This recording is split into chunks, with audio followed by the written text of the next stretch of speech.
namo ni Pangulong Duterte tong war on drugs. Dili para kami mudato, dili para kami magkakwarta. Gihimo namo ang war on drugs para masalba ang kaugmaon sa kabatan-unan nga namiligro sa illegal nga droga. Kisa man na muhimo na anak, kundi ang nakalingkod ng gobyerno. Dili ka na nakalingkod ng gobyerno, mao pa'y magpadaghan sa droga. Paminaw sa mo kay, medyo kuhan ka ng seryoso niya ako istorya sa inyo ha. Siguro naghibal ang muntanan no, sa mga panghitabo. Human nilang gibiyahe si Pangulong Duterte dito sa Dahig. Kung diin ang iyahang mga tawhanong katungod, giabuso, ang atong konstitusyon, giyatak-yatakan, ang atong mga legal nga mga proseso, gibaliwala, tungod lang yun sa ilahang kagustuhan nga mabiyahe si Pangulong Duterte dito sa Dahig para ma-erase ang mga Duterte sa natad politika diri sa atong nasod, para si Vice President Inday Sara Duterte mawad-an na og tsansa nga mamahimong presidente sa 2028. Gihimo nila kining tanan. O gakebalo mo, pagkahuman nga gibiyahe si Pangulong Duterte, ang sunod lang buhaton, palagputon si Vice President Inday Sara sa iyang pwesto, isip Vice Presidente. Musugot mo na! Sobra na kayong daog-daog na, di ba?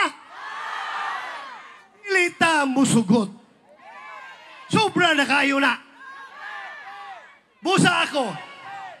Na ako diri karon. Muhangyo kaninyo kinasing-kasing. Muhangyo kinasing-kasing ni. Tinarong ni nga hangyo. Nga unta. Atong suportahan. Suportahan nato ang Duterte. Kaya balo naman mo sa mga membro sa Duterte, no? Ako isa-isahon. Attorney Jimmy Bundok. Senator Bongo. Attorney J.B. Hinlo. Attorney Raul Lambino. Congressman Dante Rodante Marcoleta. Doktor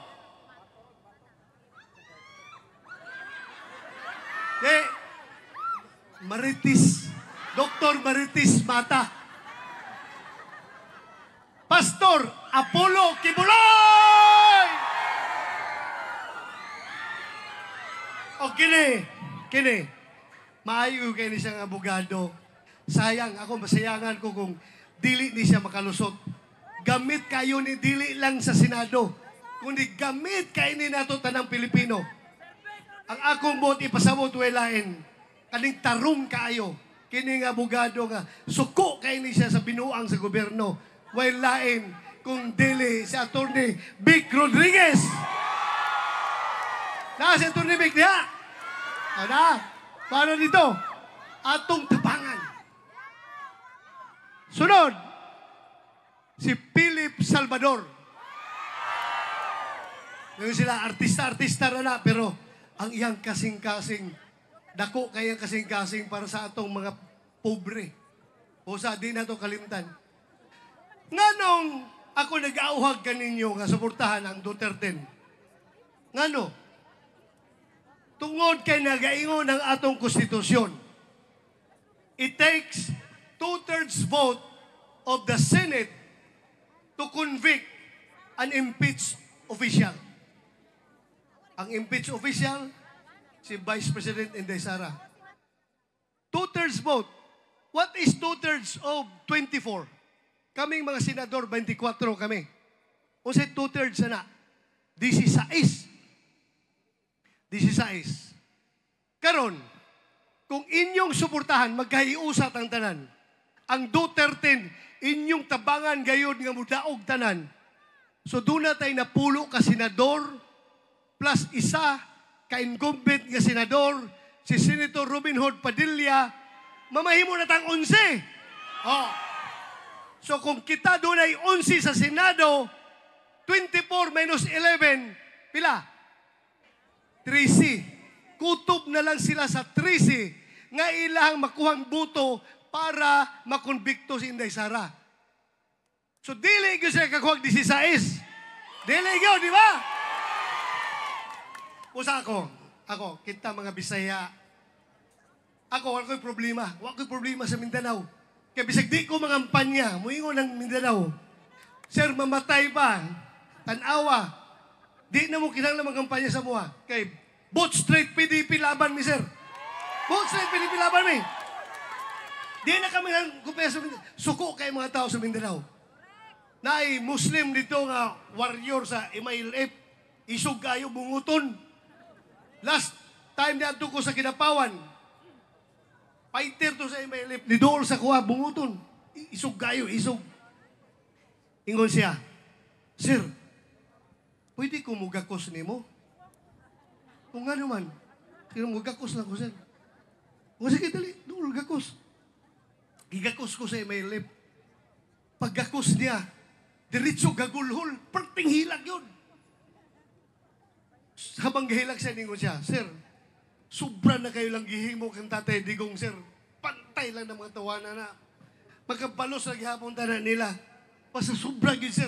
Di na ako madawat bilang isa ka Mindanawan, bilang isa ka Muslim, bilang isa ka Pilipino. Di na ako madawat ang ilang gihimong pagdaog-daog sa itong Pangulo. Kung sige lang, relax ka lang diya, relax ka lang. Dili na may kailangan magampanya sa Mindanao. Both straight. Kaya diri sa inyo karon kay baloko, kitang tanan na sakitan. Ha? Kasi wala mo hilak. Ako, isugkay ko nga tao. Sukol kong sinumbagay, bisag intiro adlaw. Pero, pag hitabo ato, parte hilak na ko, di na ko pugan. Di na ko mapugan, hilak yun ko. Tungod kay, sobra ang hitabo sa tigulang. Can just imagine, gihimo namo ni Pangulong Duterte tong war on drugs. Dili para kami mudato. Dili para kami magkakwarta. Gihimo namo ang war on drugs para masalba ang kaugmaon sa kabatanunan nga namiligro sa illegal nga droga. Kisa man na muhimo na na, kundi ang nakalingkod ng gobyerno. Dili ka na nakalingkod ng gobyerno, wao pa'y magpadaghan sa droga. Di ba? Busa.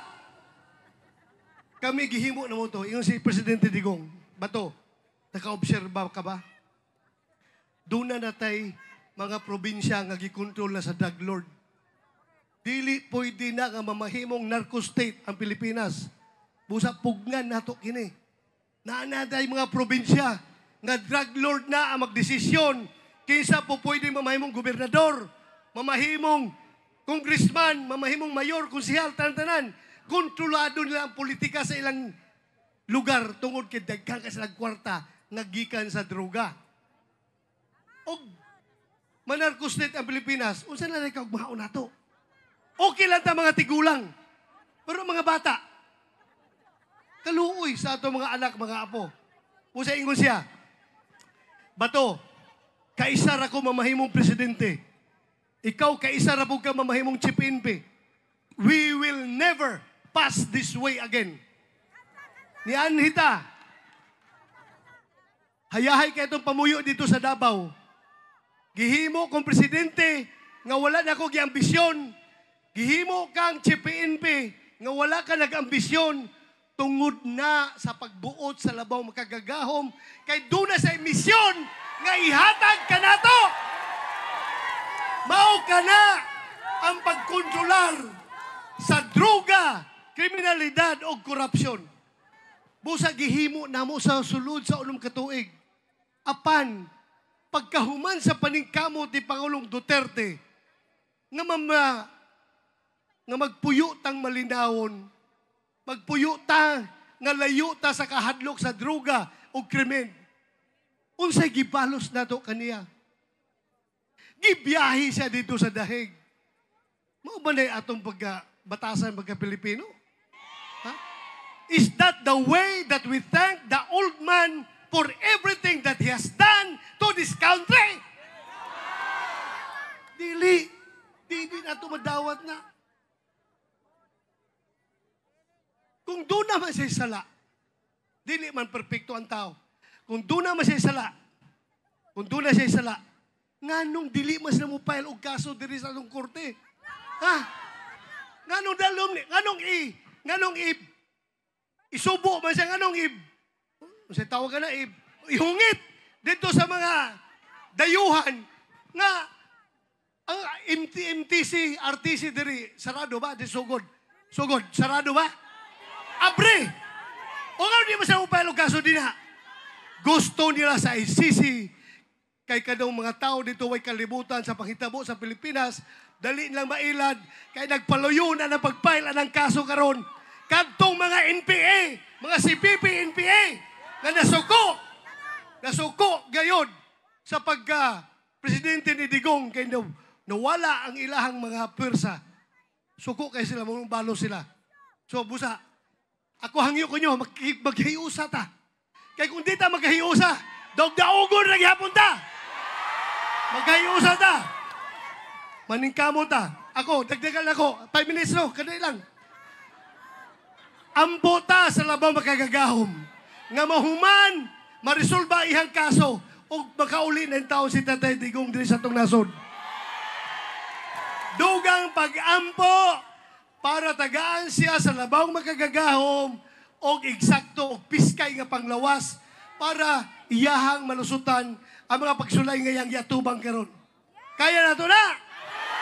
So dagang kay salamat, dili na nako tason, ayaw to nyo kalimti, Duterte na pulo mikabok, tabangiin tao minyo. Dagang salamat, mayong gabi, katong tanan.